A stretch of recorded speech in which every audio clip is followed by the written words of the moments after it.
Bueno, buenas noches para todos. Buenas noches. La idea de hoy es que repasemos unas cortas historias de la Biblia. Del Antiguo Testamento ya todos las conocemos, son específicamente dos historias, para que extraigamos algo muy especial, y es que hay algo que Dios ha dejado como una señal de nuestra espiritualidad y que nos sirve a nosotros para sentir y para darnos cuenta qué tan convertidos estamos, qué tan lejos o cerca estamos de Dios, y para hacer cambios en nuestra vida. Así que vamos a empezar.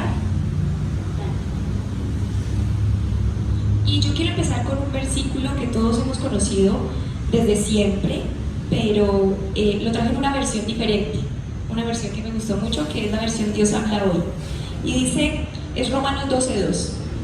No vivan ya según los criterios del tiempo presente. Al contrario, cambien su manera de pensar para que así cambie su manera de vivir y lleguen a conocer la voluntad de Dios, es decir, lo que es bueno, lo que es grato y lo que es perfecto. Y yo creo que en esta noche la idea es que aprendamos que a veces vivir según los criterios del tiempo presente no es solamente vivir con respecto a lo que piensa el mundo, porque muchas veces lo aplicamos a eso y es cierto, pero también es vivir con respecto a lo que se hace en la iglesia. Entonces nos quedamos acostumbrados a hacer lo que siempre se ha hecho, de la manera en la que nuestros hermanos lo hacen, o porque así lo hemos hecho siempre, y entonces no cambiamos nuestra manera de vivir adecuándonos a la voluntad de Dios. Entonces la idea es que miremos eso hoy. Entonces la primera historia que quiero que miremos es la historia del rey Ezequías. Vamos entonces a el libro de Segunda de Crónicas, capítulo 28.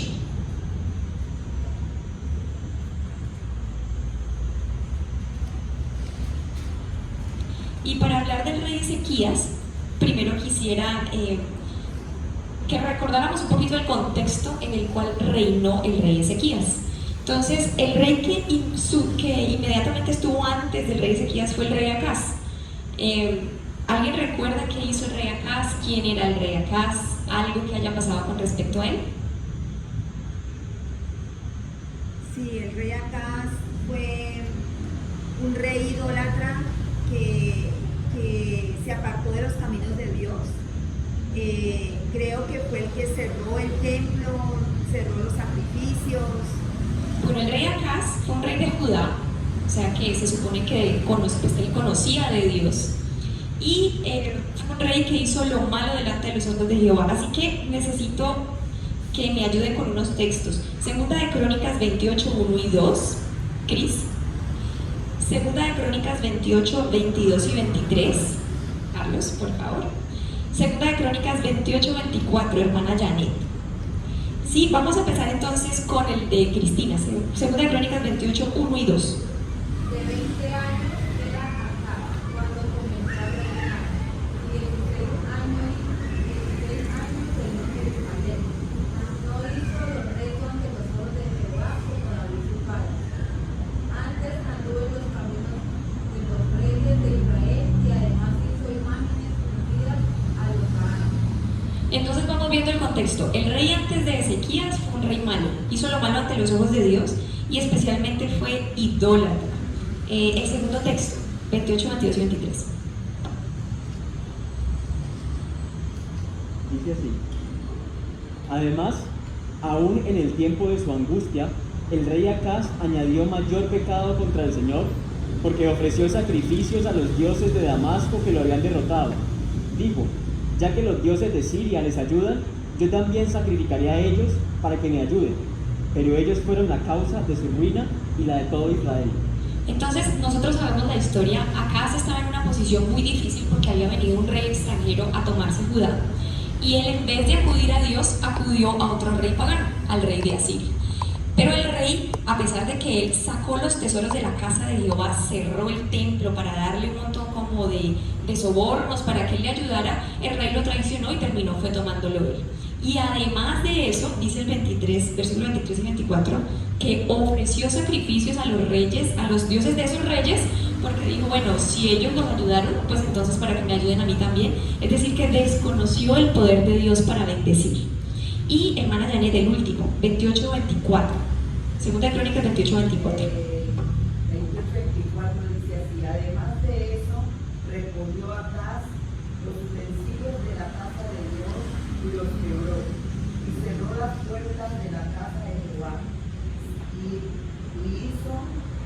altares en Jerusalén y en todos los rincones. Exacto, entonces además de hacer sacrificios a dioses paganos, cerró el templo de Dios. Y por eso, asimismo, cerró el ministerio de los levitas, acabó con el ministerio de los sacerdotes y acabó con la devolución de los diezmos y las ofrendas que siempre iban al santuario de Dios, al templo de Dios. Ese es el contexto en el cual reinó Ezequías. Entonces, cuando llega el rey Ezequías, vamos a leer lo que él hizo. Vamos a 2 de Crónicas 29, 1 al 3. Dice: comenzó a reinar Ezequías a los 25 años de edad, e hizo lo recto ante los ojos de Jehová, conforme a todas las cosas que había hecho David su padre. En el primer año de su reinado, en el mes primero, abrió las puertas de la casa de Jehová y las reparó. O sea que él empezó sus reformas, uno, abriendo el templo, para que las personas pudieran reunirse de nuevo en el templo. Después, ¿me puedes ayudar, madre, con el 2 de Crónicas 29, 15 y 16?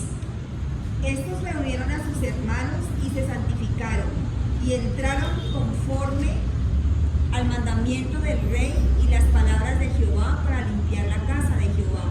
Y entrando los sacerdotes dentro de la casa de Jehová para limpiarla, sacaron toda la inmundicia que hallaron en el templo de Jehová, al atrio de la casa de Jehová, la cual tomaron los levitas para sacarla fuera al torrente del Cedro. Exacto, entonces Ezequías empezó sus reformas respetando y considerando sagrado lo que era sagrado, que era lo de Dios. Así que abrió el templo, limpió el templo que lo habían dejado terriblemente inmundo, según dice el texto, y después hizo algo muy interesante.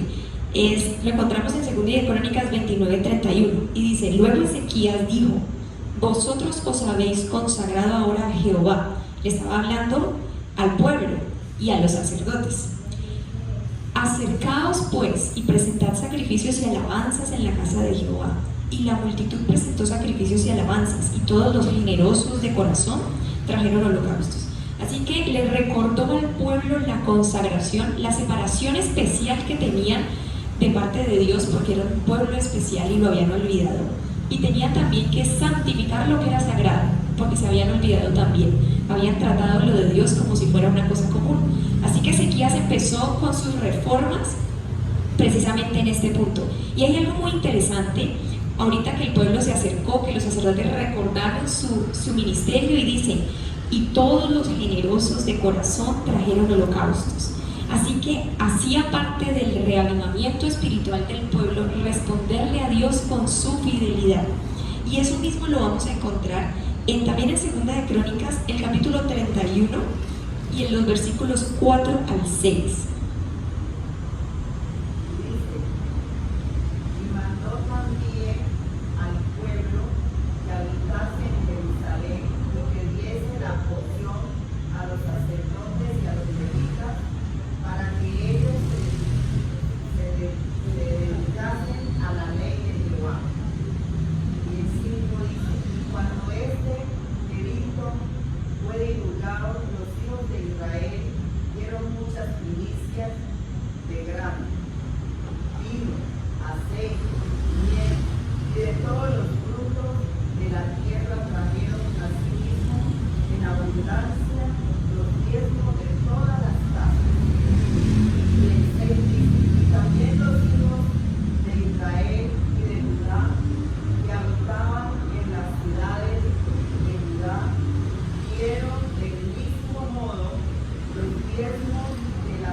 De las cosas que habían prometido a Jehová su Dios, y los depositaron en montones.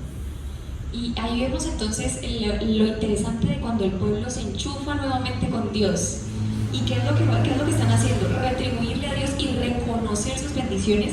Y dice que trajeron muchísimo, que trajeron en montones. Y si seguimos leyendo y leemos el versículo 10, dice: y el sumo sacerdote Azarías de la casa de Sadoc le contestó al rey: desde que comenzaron a traer las ofrendas a la casa de Jehová, hemos comido, nos hemos saciado, nos ha sobrado mucho, porque Jehová ha bendecido a su pueblo y ha creado esta abundancia de provisiones. Así que no faltaba, sobraba. porque en ese momento el pueblo reconoció que Dios había bendecido grandemente. Y a diferencia de Acaz, el rey Ezequías reconoció las bendiciones de Dios sobre el pueblo. Así que yo, de esta historia corta de las reformas de Ezequías, quisiera que sacáramos 3 lecciones importantes. Uno, la retención de los diezmos que hizo el pueblo y de sus ofrendas mientras estaba el reinado de Acaz no fue resultado de su escasez material, fue resultado de que estaban lejos de Dios. Y eso lo notamos porque inmediatamente llegó Ezequías, los acercó a Dios, los consagró, abrió el templo, restauró los servicios, la generosidad de los corazones, reconocieron las bendiciones de Dios y respondieron con fidelidad. La segunda lección es que el reavivamiento del pueblo siempre venía acompañado de fidelidad y generosidad. Ellos, en ninguna parte se menciona que el pueblo se reavivó, pero que faltaba la provisión en la casa de Dios. Eso es una lección. Y tercero, es una manera de nosotros reconocer las bendiciones de Dios. Uno de los grandes pecados de Acaz fue que no reconoció a Dios. Pensó que haciéndole sacrificio a dioses idólatras, desconoció el poder de Dios, mientras que el rey Ezequías reconoció las bendiciones de Dios. Entonces vamos a tener eso ahí mientras lo comparamos con la segunda historia. Y es la historia de Nehemías, también muy conocida por nosotros. Nehemías, como todos sabemos, era el copero del rey de Persia y fue un hombre consagrado, un hombre que fue un pionero en la reconstrucción de los muros de Jerusalén. Vivió en una época muy difícil y propició un reavivamiento en el pueblo y unos compromisos y un reconocimiento que encontramos en el libro de Nehemías. Así que vamos a Nehemías, el capítulo 9.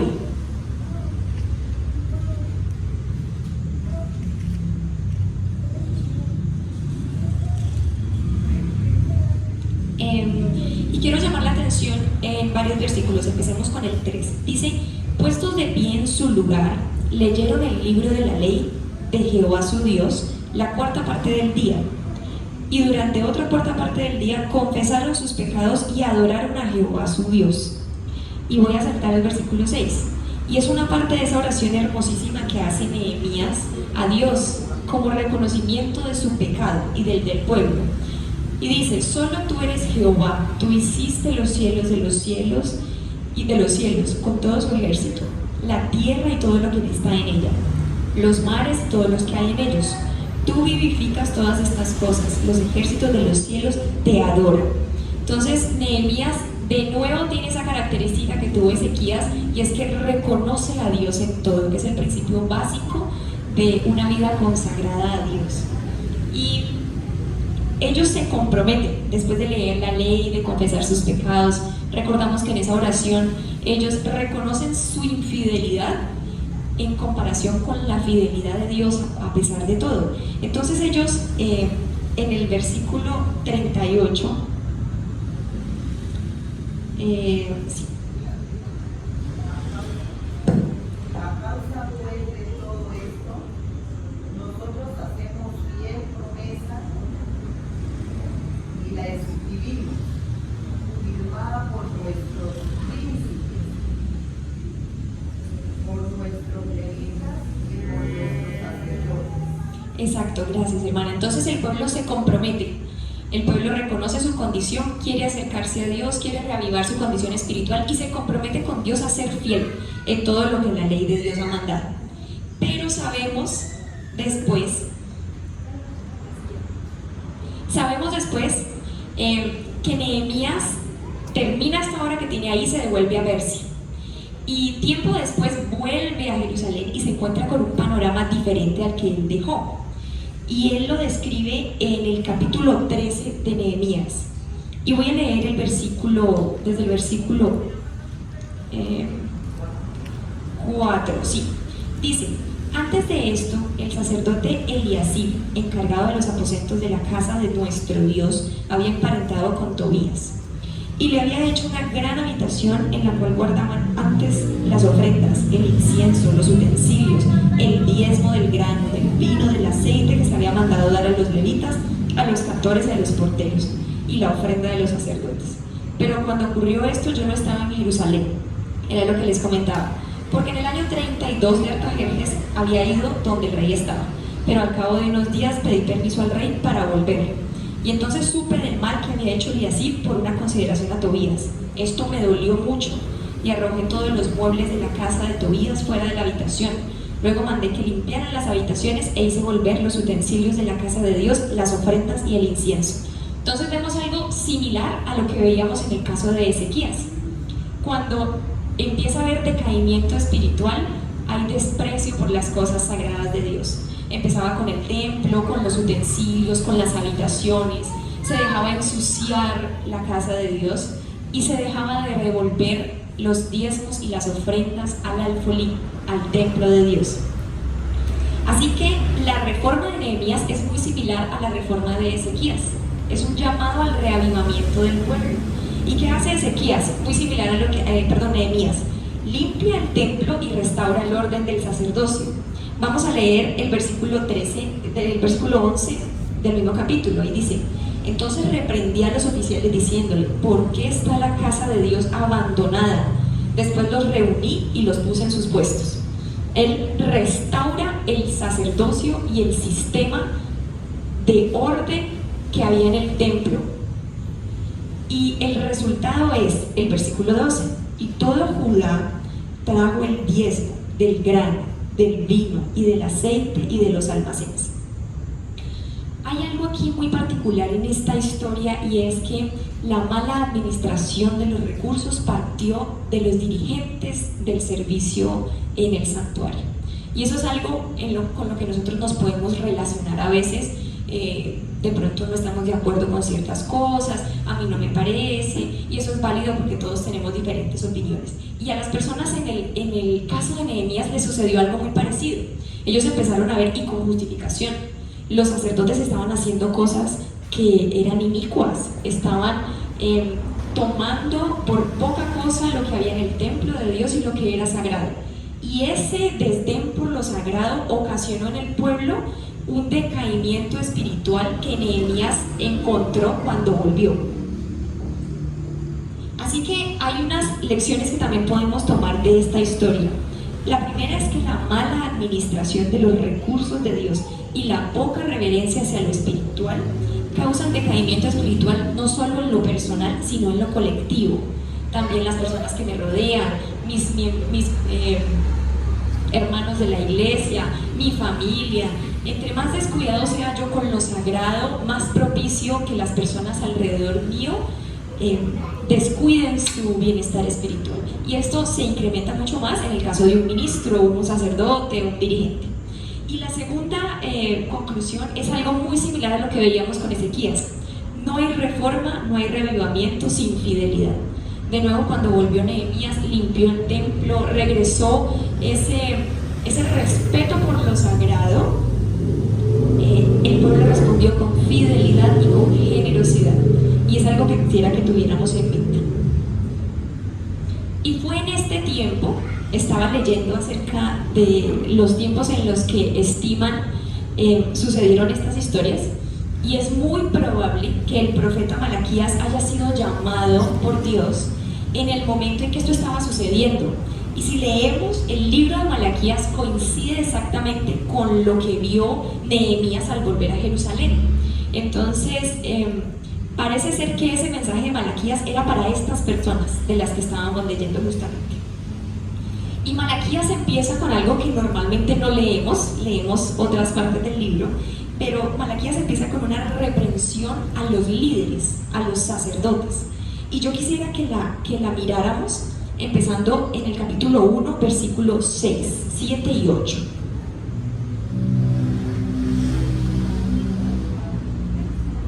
Léelo así, por favor. Dice así: el hijo honra a su padre y el siervo a su señor. Si yo soy padre, ¿dónde está mi honra? Y si soy señor, ¿dónde está la reverencia hacia mí? Dice el Todopoderoso: vosotros, sacerdotes, menospreciáis mi nombre y decís: ¿en qué hemos menospreciado tu nombre? En que ofrecéis sobre mi altar pan contaminado. Y dijisteis: ¿en qué te hemos deshonrado? En que pensáis que la mesa del Señor es despreciable. Y cuando ofrecéis animal ciego en sacrificio, ¿no es malo? Cuando ofrecéis el lisiado o enfermo, ¿no es malo? Preséntalo a tu príncipe, ¿se agradará de ti o le serás acepto? Dice el Señor Todopoderoso. Así que vemos la reprensión era dirigida a los dirigentes del pueblo, a los sacerdotes, y les está diciendo cosas muy duras y muy graves. El desdén que tenían ellos y el descuido por las cosas sagradas era algo que ofendía a Dios profundamente. Y eso lo vemos también en el versículo 12 al 14, y especialmente quiero leerles el versículo 13, y dice: además habéis dicho, y esto se lo dicen los sacerdotes, y me parece a mí muy doloroso que Dios haya tenido que hacer esta reprensión. Además habéis dicho: ¿qué fastidio es esto? Y me despreciáis, dice Jehová de los ejércitos. Trajisteis lo robado, o cojo, o enfermo, y me lo presentáis como ofrenda. ¿Aceptaré yo de eso de vuestras manos? Dice Jehová. Así que tenemos aquí un tema a mí me parece muy doloroso que Dios tenga que decirle a sus sacerdotes o a cualquiera de nosotros, es que dices: ¿qué fastidio es esto? Y ojalá, hermanos, que eso nunca nos vaya a pasar a nosotros, con las responsabilidades que tengamos en la iglesia, si hemos decidido servir, con las ofrendas que nosotros devolvemos. Entonces yo doy el diezmo para no pecar, pero qué fastidio. Entonces vemos que es algo que a Dios le duele, le molesta, y no lo siente como una retribución que le genere alegría. Exactamente, o sea, no es el tema de cumplir por cumplir, porque ellos estaban aquí cumpliendo por cumplir. Y Él les dice, y eso es lo triste, que alberguemos esos pensamientos en el corazón, porque Dios lee el corazón. Entonces, si nosotros pensamos: ay, qué pereza, ay, qué fastidio, es algo que Dios lee en nuestro corazón y le duele y no le agrada. Entonces quería llamarles la atención con respecto a esa reprensión. Y por último también les dice en el capítulo 2, versículos 7 y 8: porque los labios del sacerdote han de guardar la sabiduría, y de su boca el pueblo buscará la ley, porque es mensajero de Jehová de los ejércitos. Mas vosotros os habéis apartado del camino, habéis hecho tropezar a muchos en la ley, habéis corrompido el pacto de Leví, dice Jehová de los ejércitos. Es decir, estaban teniendo un servicio vacío, hacían las cosas por cumplir, era solamente una religión externa. Y es lo que se repite en la Biblia una y otra vez en el tiempo de Jesús con los fariseos. Es algo que vemos repetido, son mensajes de reprensión que existen a través de la Biblia y tristemente siguen pasando hasta nuestros días, porque a veces nos enfocamos mucho en la forma y perdemos el fondo. Entonces, después que Dios ha hecho esta reprensión dura a los sacerdotes, porque es una reprensión muy difícil, igual en el capítulo 3 encontramos esos versículos que los conocemos muchísimo, que a veces no nos gusta leerlos, pero que están en la Biblia. Y es Malaquías 3, del 8 al 10. Y dice Dios: ¿robará el hombre a Dios? Pues vosotros me habéis robado. Y aún preguntáis: ¿en qué te hemos robado? En vuestros diezmos y ofrendas. Malditos sois con maldición, porque vosotros, la nación toda, me habéis robado. Traed los diezmos al alfolí, y haya alimento en mi casa. Y esto me parece a mí muy curioso, porque en el capítulo anterior había descrito cómo eran los personajes que estaban en la casa de Dios en ese momento. Eran unas personas que se habían apartado de Dios, que hacían los rituales con fastidio, que ofrecían animales imperfectos, que tenían un montón de características, que se habían alejado de Dios en lo más profundo, estaban deshonrando las cosas sagradas. Pero aún así, en el capítulo siguiente, Dios dice: haya alimento en mi casa. A pesar de los que estaban en ese momento, pues uno desde el punto de vista humano dice: pues no se merecen que les lleven nada, porque estaban haciendo las cosas mal. Sigue diciendo: probadme ahora en esto, dice Jehová de los ejércitos. Y si Dios dice probadme, es porque no es algo fácil, es porque Él sabe que es un reto. A ver si nos abro las ventanas de los cielos y derramo sobre nosotros bendición hasta que sobreabunde. Y yo también quiero leer el versículo 14, que me pareció muy duro. Y Él está hablando también del pueblo y dice: habéis dicho, por demás es servir a Dios, ¿qué aprovecha que guardemos su ley y que andemos afligidos en presencia de Jehová de los ejércitos? Así que lo que yo quiero llamar la atención con respecto a esta historia, hermanos, es que no debemos esperar que la situación en la iglesia sea perfecta. Nuestra fidelidad es requerida por Dios a pesar de que los demás estén actuando mal, porque mi salvación no depende de los demás, depende de Cristo, y nosotros devolvemos a Dios porque Él ha sido fiel, no porque otra persona haya sido fiel.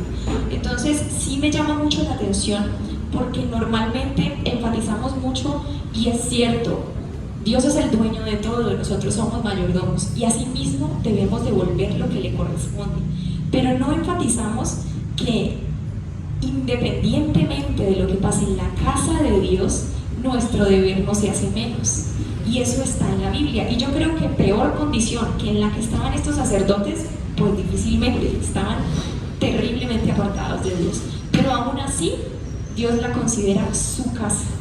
Igualmente nos pasa en estos momentos. Esta es la casa de Dios, a pesar de que haya un pastor que no me agrade, que yo creo que no lo hace bien, que me parece que de pronto la administración X o Y, eso es independiente.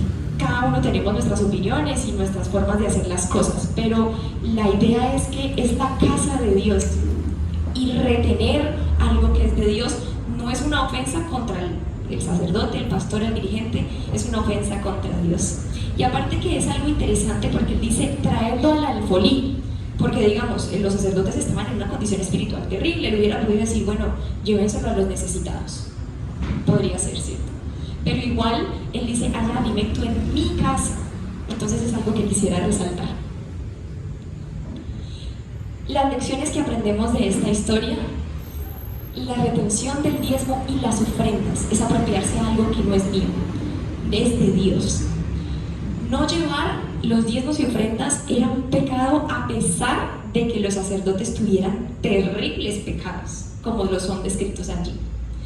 Y debían llevarse a la casa de Dios a pesar de que se malgastaran, porque esa es la realidad. En ese momento hacían mal uso de los recursos, pero igual Dios pide que sean llevados a su casa. Y ya para terminar, hermanos, la reflexión a la que quiero llevarlos en esta noche es: siempre en las diferentes historias de la Biblia, y si las analizamos con cuidado, nunca hay un reavivamiento espiritual verdadero sin fidelidad a Dios. Siempre que se describen esas hermosas épocas, cuando Salomón construyó el templo, cuando se pidieron las ofrendas para el santuario, lo que dice la Biblia es: y abundaba y sobraba, y dijeron no traigan más, y la generosidad y un montón de cosas, porque el pueblo era consciente de la bendición de Dios. Y no hay verdadera fidelidad si no estamos convertidos, porque la fidelidad no es solo hacerlo. Y leíamos en Malaquías y decía, a mí me llama mucho la atención cuando Dios dice: qué fastidio esto, y me desprecian, traes lo robado, lo cojo, lo enfermo.